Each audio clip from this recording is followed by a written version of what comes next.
ಶಿವಣ್ಣ 131 ಸಿನಿಮಾದಿಂದ ಒಂದು big update ಸಿಕ್ಕಿದೆ. ಶಿವಣ್ಣ ಅವರ ಹುಟ್ಟುಹಬ್ಬದ ದಿನ ಸುಮಾರು 10ರಿಂದ 12 ಸಿನಿಮಾಗಳ ಅಪ್ಡೇಟ್ಸ್ ಕೊಟ್ಟಿದ್ರು ಸಹ ಅದರಲ್ಲಿ ಜಾಸ್ತಿನೇ ಹೈಪ್ ಕೊಟ್ಟಿದ್ದು ಶಿವಣ್ಣ 131 ಸಿನಿಮಾ ಮಾತ್ರನೇ. ಸೊ ನಾನು ಅದ್ರ ಬಗ್ಗೆ ಒಂದು ಡೆಡಿಕೇಟೆಡಾಗಿ ವಿಡಿಯೋ ಮಾಡಿ ಅಪ್ಲೋಡ್ ಮಾಡಿದ್ದೀನಿ. ಅದರಲ್ಲಿ ನನಗೆ ಸಾಕಷ್ಟು ಕಮೆಂಟ್ಸ್ ಬಂದಿದ್ದು ಏನಪ್ಪ ಅಂದರೆ 131 ಸಿನಿಮಾಗೋಸ್ಕರನೇ ತುಂಬಾ ಕಾಯ್ತಾ ಇದ್ದೀವಿ, ಜೊತೆಗೆ ಭೈರತಿ ರಣಗಳ ಸಿನಿಮಾ ತುಂಬಾ ಎಕ್ಸ್ಪೆಕ್ಟೇಷನ್ ಇಟ್ಕೊಂಡಿದ್ದೀವಿ ಅಂತ ಸಾಕಷ್ಟು ಜನ ಕಮೆಂಟ್ ಮಾಡ್ತಾಯಿದ್ರು. ಸೊ ಈ 131 ಸಿನಿಮಾದಿಂದ ಒಂದು ಬಿಗ್ ಅಪ್ಡೇಟ್ ಇವಾಗ ಸಿಕ್ಕಿದೆ. ಸೊ ಅದನ್ನು ನಿಮ್ಮ ಮುಂದೆ ಇಡ್ತಾ ಹೋಗ್ತೀನಿ, ಯಾವುದೇ ಕಾರಣಕ್ಕೂ ವಿಡಿಯೋನ ಸ್ಕಿಪ್ ಮಾಡೋಕ್ಕೆ ಹೋಗಲೇಬೇಡಿ. ಸೊ ಶುರು ಮಾಡೋಕ್ಕಿಂತ ಮುಂಚೆ ಹೆಲೋ ಎವ್ರಿವನ್, ನಾನು Gajendra from Karunadu. Let's get into the video. So ವಿಷಯಕ್ಕೆ ಬಂದರೆ ಶಿವಣ್ಣ 131 ಕಾರ್ತಿಕ್ ಅಡ್ವೈತಮ್ ಅವರು ಡೈರೆಕ್ಷನ್ ಮಾಡ್ತಿರುವ ಸಿನಿಮಾ ಇದು. ಆ್ಯಂಡ್ ಈ ಸಿನಿಮಾಗೋಸ್ಕರ ಸಾಕಷ್ಟು ಜನ ಎಕ್ಸ್ಪೆಕ್ಟೇಷನ್ ತುಂಬಾ ಜಾಸ್ತಿನೇ ಇಟ್ಕೊಂಡಿದ್ದಾರೆ.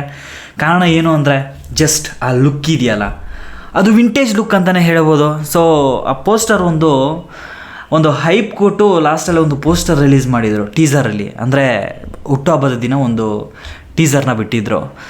ಸೊ ಆ ಪೋಸ್ಟರಲ್ಲಿ ವಿಂಟೇಜ್ ಲುಕ್ನ ನಾವು ನೋಡ್ಬೋದು. ಅಂದರೆ ನಮ್ಮ ಶಿವಣ್ಣ ಅವರು ಬಂದ್ಬಿಟ್ಟು ಜೋಗಿ ಸಿನಿಮಾದಲ್ಲಿ ಇತ್ತಲ್ವ ಆ ಹೇರ್ಸು, ಅದ್ರ ಜೊತೆಗೆ ಓಂ ಸಿನಿಮಾ ಇತ್ತಲ್ಲ, ನನಗೆ ಜೋಗಿ ಅನ್ನೋದಕ್ಕಿಂತ ಜೋಗಿಯಲ್ಲಿ ತುಂಬಾ ಲೆಂತಿ ಹೇರ್ಸ್ ಇತ್ತು, ಅದಲ್ಲ ಜೋಗಿ ಅನ್ನೋದಕ್ಕಿಂತ ಓಂ ಸಿನಿಮಾ ಇದೆಯಲ್ಲ, ಓಂ ಸಿನಿಮಾದಲ್ಲಿ ಕಂಪ್ಲೀಟಾಗಿ ಹೇರ್ ಸ್ಟೈಲ್ ಏನಿದೆ, ಆ ರಿಂಕಲ್ಸ್ ಹೇರ್ ಸ್ಟೈಲ್ ಆ್ಯಂಡ್ ಆ ರೀತಿಯ ಲುಕ್ಕು ಮತ್ತೆ ಈ 131 ಸಿನಿಮಾದಲ್ಲಿ ಕಾಣಿಸ್ಕೊಳ್ತು.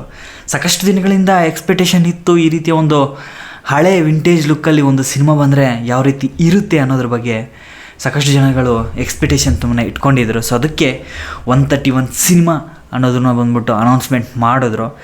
ಸೊ ಈ ಸಿನಿಮಾದ ಟೈಟಲ್ ಇದೆಯಾ ಅಥವಾ ಬೇರೆನಾ ಅನ್ನೋದ್ರ ಬಗ್ಗೆ ಇನ್ನೂ ಚರ್ಚೆ ಆಗಿಲ್ಲ, ಅಂದರೆ ಅಪ್ಡೇಟ್ ಯಾವುದೂ ಸಿಕ್ಕಿಲ್ಲ.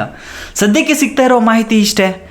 ಶಿವಣ್ಣ 131 ಸಿನಿಮಾದ ಪ್ರೊಡ್ಯೂಸರ್ ಜೊತೆಗೆ ಡೈರೆಕ್ಷನ್ ಕಾರ್ತಿಕ್ ಅಡ್ವೈತಮ್ ಅವರು, ಇವರೆಲ್ಲ ಅವರ ತಂಡ ಕಂಪ್ಲೀಟಾಗಿ ನಿನ್ನೆ ಹೋಗಿ ಶಿವಣ್ಣ ಅವರ ಮನೆಗೆ ಮೀಟಾಗಿ ಆಗಸ್ಟಿಂದ ಸಿನಿಮಾದ ಶೂಟಿಂಗ್ನ ಶುರು ಮಾಡ್ತಿದ್ದಾರೆ ಅನ್ನೋ ಮಾಹಿತಿಗಳು ಬರ್ತಾ ಇದ್ದಾವೆ. ಜೊತೆಗೆ ಬಂದ್ಬಿಟ್ಟು ದೇವ ಅನ್ನುವ ಒಂದು ಕ್ಯಾರೆಕ್ಟರ್ನ ಪ್ಲೇ ಮಾಡ್ತಿದ್ದಾರೆ ದೊಡ್ಡ ಮನೆ ಶಿವಣ್ಣ ಅವರು ಅಂತಲೇ ಹೇಳ್ಬೋದು. ಸೊ ಈ ಸಿನಿಮಾ ಪ್ಯಾನ್ ಇಂಡಿಯಾ ಲೆವೆಲಲ್ಲಿ ರಿಲೀಸ್ ಆಗ್ತಾ ಇದೆ. ಅಂದರೆ ಹಿಂದಿ ಇನ್ನೂ ಕನ್ಫರ್ಮೇಷನ್ ಆಗಿಲ್ಲ, ತೆಲುಗು, ತಮಿಳ್, ಕನ್ನಡ ಜೊತೆಗೆ ಮಲಯಾಳಂ ಈ 4 ಭಾಷೆಗಳಲ್ಲಿ ರಿಲೀಸ್ ಮಾಡ್ತೀವಿ ಅನ್ನೋ ಮಾಹಿತಿ ಬರ್ತಾ ಇದೆ. ಬಟ್ ಹಿಂದಿ ಲ್ಯಾಂಗ್ವೇಜ್ ರಿಲೀಸ್ ಮಾಡ್ತಾರಾ ಅಥವಾ ಇಲ್ವಾ ಅನ್ನೋದ್ರ ಬಗ್ಗೆ ಇನ್ನೂ ಮಾಹಿತಿಗಳು ಸಿಕ್ಕಿಲ್ಲ.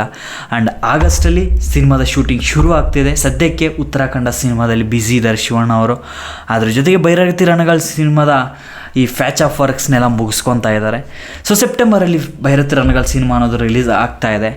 ಜೊತೆಗೆ ಇನ್ನೊಂದು ಮಾಹಿತಿ ಏನಪ್ಪ ಅಂದರೆ 131 ಸಿನಿಮಾಗೆ ಮ್ಯೂಸಿಕ್ ಡೈರೆಕ್ಟರ್ ಬಂದ್ಬಿಟ್ಟು ಸ್ಯಾಮ್ CS ಅನ್ನೋರು ಡೈರೆಕ್ಷನ್ ಮಾಡ್ತಿದ್ದಾರೆ ಮ್ಯೂಸಿಕ್ನ. ಆ್ಯಂಡ್ ಇವರು ಬಂದ್ಬಿಟ್ಟು ಸುಮಾರು ಒಂದು 125ರಿಂದ 26 ಸಿನಿಮಾಗಳಿಗೆ ಮ್ಯೂಸಿಕ್ನ ಕೊಟ್ಟಿದ್ದಾರೆ. ಸಾಕಷ್ಟು ಸಿನಿಮಾಗಳು ತಮಿಳ್ ಮತ್ತು ಮಲಯಾಳಂ ಅದ್ರ ಜೊತೆಗೆ ತೆಲುಗುವಲ್ಲಿ ಸಹ ಕೊಟ್ಟಿದ್ದಾರೆ. ಸೊ ಇನ್ನು ನಮ್ಮ ಕನ್ನಡದಲ್ಲಿ ಅಷ್ಟೊಂದು ಜಾಸ್ತಿ ಸಿನಿಮಾಗಳನ್ನ ಮಾಡಿಲ್ಲ ಇವರು. ಸೊ ಈ ಸಿನಿಮಾಗೆ ಸ್ಯಾಮ್ CS ಅವರು ಮ್ಯೂಸಿಕ್ನ ಕಂಪೋಸ್ ಮಾಡ್ತಿದ್ದಾರೆ ಅನ್ನೋ ಮಾಹಿತಿಗಳು ಕೂಡ ಕೇಳಿ ಬರ್ತಾ ಇದೆ. ಸೊ ಇದಾಗಿತ್ತು ವಿಡಿಯೋ. ಅಂದರೆ ದೊಡ್ಡ ಮನೆ ಶಿವಣ್ಣ ಅವರ ಅಭಿಮಾನಿಗಳಿಗೆ ಸಾಕಷ್ಟು ದಿನಗಳಿಂದ ಕಾಯ್ತಾ ಇದ್ದಂತಹ ಮಾಹಿತಿಗಳು. ಅಂದರೆ ಈ ಸಿನಿಮಾ ಶೂಟಿಂಗ್ ಯಾವಾಗ ಶುರು ಆಗುತ್ತೆ ಏನು, ಆ್ಯಂಡ್ ಈ ಸಿನಿಮಾ ಯಾವಾಗ ರಿಲೀಸ್ ಆಗ್ಬೋದು ಅನ್ನೋದ್ರ ಬಗ್ಗೆ ಕುತೂಹಲಗಳು ಜಾಸ್ತಿನೇ ಇದ್ವು. ಆ್ಯಂಡ್ 2025 ಮಾರ್ಚ್ ಅಥವಾ ಏಪ್ರಿಲಲ್ಲಿ ಸಿನಿಮಾ ರಿಲೀಸ್ ಆಗುವ ಸಾಧ್ಯತೆ ಕೂಡ ಇದೆ ಅನ್ನೋದ್ರ ಬಗ್ಗೆನೂ ಮೂಲಗಳ ಪ್ರಕಾರ ಮಾಹಿತಿ ಬರ್ತಾ ಇದೆ. ಇನ್ನೂ ಶೂಟಿಂಗೇ ಶುರು ಆಗಿಲ್ಲ, ಬಟ್ ಜಾಸ್ತಿ ಎಕ್ಸ್ಪೆಕ್ಟೇಷನ್ ಬೇಡ ಆಯಿತಾ, ಯಾಕಂದರೆ ಶೂಟಿಂಗ್ ಶುರು ಆದಮೇಲೆ ಇದ್ರ ಬಗ್ಗೆ ಎಲ್ಲ ಚರ್ಚೆ ಮಾಡಬೇಕಾಗುತ್ತೆ. ಸದ್ಯಕ್ಕೆ ಸಿನಿಮಾದ ಶೂಟಿಂಗ್ ಆಗಸ್ಟಿಂದ ಶುರು ಆಗ್ತಾ ಇದೆ ಅನ್ನೋ ಮಾಹಿತಿಗಳು ಬರ್ತಾ ಇದ್ದಾವೆ. ಸೊ ಈ ಸಿನಿಮಾಗೆ ಹಣ ಹಾಕ್ತಿರೋದು ಬಂದ್ಬಿಟ್ಟು SN ರೆಡ್ಡಿ ಅವರು, ಅದ್ರ ಜೊತೆಗೆ ಸುಧೀರ್ ಸರ್ ಅವರು ಈ ಸಿನಿಮಾಗೆ ಬಂಡವಾಳ ಅನ್ನೋದನ್ನು ಹಾಕ್ತಾ ಇದ್ದಾರೆ. ಸೊ ಈ ಸಿನಿಮಾದ ತಂಡಕ್ಕೆ ಕಂಪ್ಲೀಟ್ ಎಲ್ರಿಗೂ ಸಹ ಒಳ್ಳೆಯದಾಗಲಿ ಅಂತ ಹೇಳ್ತಾ ಇವರನ್ನು ಮುಗಿಸೋ ಸಮಯ ಬಂದಿದೆ. ಸೊ ನಿಮಗೆ ಈ ಸಿನಿಮಾದ ಬಗ್ಗೆ ಏನಾದರೂ ಡೌಟ್ಸ್ ಇದ್ದರೆ ಕಮೆಂಟ್ ಬಾಕ್ಸಲ್ಲಿ ಬರೀರಿ. ಅದ್ರ ಬಗ್ಗೆ ನನಗೇನಾದರೂ ಮಾಹಿತಿ ಇದ್ದರೆ, ಅಪ್ಡೇಟ್ಸ್ ಇದ್ದರೆ ನಿಮ್ಮ ಮುಂದೆ ಅದರಲ್ಲೇ ಕಮೆಂಟ್ಸಲ್ಲಿ ಕ್ಲಾರಿಟಿ ಅನ್ನೋದನ್ನು ಕೊಡ್ತೀನಿ ಅಂತ ಹೇಳ್ತಾ ವಿಡಿಯೋನ ಮುಗಿಸ್ತಾ ಇದ್ದೀನಿ. ಲವ್ ಯಾರ್. ನೆಕ್ಸ್ಟ್ ವಿಡಿಯೋದಲ್ಲಿ ಸಿಗ್ತೀನಿ. ಅಪ್ಪ ಅಮ್ಮನ ಚೆನ್ನಾಗಿ ನೋಡ್ಕೊಳ್ಳಿ. ಲವ್ ಯಾರ್.